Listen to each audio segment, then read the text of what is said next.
Nessa questão ele fala o seguinte, né? Uma janela de escritório tem dimensões de 3,4 metros de largura por 2,1 metros de altura. Então ela é um retângulo, ok? Então ela vai ter aqui, ó, 3,4 metros de altura, de largura, 3,4 metros. E a gente vai ter aqui, ó, 2,1 metros de altura. A passagem de uma tempestade, a pressão atmosférica no exterior baixa para 0,96 atm. No escritório, a pressão mantém-se 1 atm. Qual o módulo da força que empurra a janela para fora? Bom, nessa questão a gente vai usar, né, aqui uma vírgula, pode ser um ponto aqui, que 1 atm é 1,013 vezes 10 na 5 Pascal. Não esquece que Pascal, de novo, né, é Newton por metro quadrado. Então a gente tem que trabalhar tudo no sistema internacional. Ó, a gente pode dizer o seguinte, né? Vamos pelo que a gente sabe primeiro. Pressão é força por unidade de área. Então, se eu quero calcular a força, basta pegar essa área aqui que está dividindo e passar multiplicando. Então, força é pressão vezes área. Tudo bem? Se eu quero a diferença de pressão, vamos chamar de diferença de delta. Diferença de pressão não, a diferença de força é só fazer aqui, né, a força interna menos a força externa. Ok? Se a gente resolver isso daqui, a força interna nada mais é do que a pressão interna vezes a área em que essa pressão é aplicada, que é a área da janela. Menos a força externa vai ser o quê? A pressão externa vezes a área da janela. Bom, como a área da janela é igual dos dois lados, né? A gente pode botar a área em evidência, então basta a gente diminuir aqui, ó, pressão interna menos pressão externa vezes a área. Beleza? Daí a gente descobre, ó, qual é a diferença de força. Bom, vamos calcular a diferença de pressão aqui rapidinho. A diferença de pressão vai ser a pressão interna, que é 1 atmosfera, menos a pressão externa, que é 0,96. Se a gente subtrair, né, a gente vai ter que isso daqui vale 0,04 atmosferas.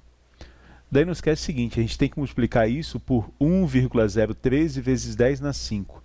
Então, se a gente multiplicar isso, e vamos arredondar isso de uma vez, né? Isso daqui vai dar 0,04, a gente vai arredondar isso aqui para 1, vezes 10 na 5 newtons por metro quadrado, ou Pascal. A gente precisa também da área dessa janela aqui, né? A área dessa janela a gente vai calcular, como ela é um retângulo, simplesmente multiplicando a base pela altura. Beleza? Então a área vai ser, né, 3,4 vezes 2,1, e a gente tem uma área de 7,14 metros quadrados. Ok? Agora já está tudo pronto aqui, é só substituir esses dois valores que a gente resolve, né?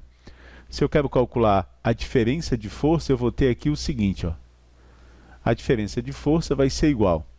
A diferença de pressão é isso daqui, né? 0,04 vezes 10 na 5. Eu nunca faço isso, mas dessa vez eu vou até botar a unidade aqui, ó, Newton por metro quadrado. Só para você ver que sobra mesmo Newton, né? E a área vai ser 7,14 metros quadrados. Tudo bem? Esse pontinho aqui não precisava, né? E olha só, a gente pode cortar, ó, metro quadrado com metro quadrado, e por isso que sobra apenas Newton, que é a unidade que a gente precisa. Agora é só multiplicar isso daqui, né? 0,04 vezes 7,14. E a gente tem aproximadamente 0,28 vezes 10 na 5 newtons. E essa vai ser a diferença de força. Percebe que é uma diferença de força bastante grande, né? Ó, 10 na 5 vai ter 5 zeros, então é 100 mil. 100 mil vezes 0,28, isso daqui dá 28 mil newtons. 28 mil newtons, se a gente dividir por 10, é 2.800 quilogramas. Então a gente tem uma força equivalente ao peso de quase 3 toneladas, ou uma diferença de força. Ok? No livro ele arredonda para cima, tá? Então a resposta do livro vai ser 2,9, tá? A vírgula numa casa aqui para a direita, diminui o expoente, vezes 10 na 4 newtons. Fechou?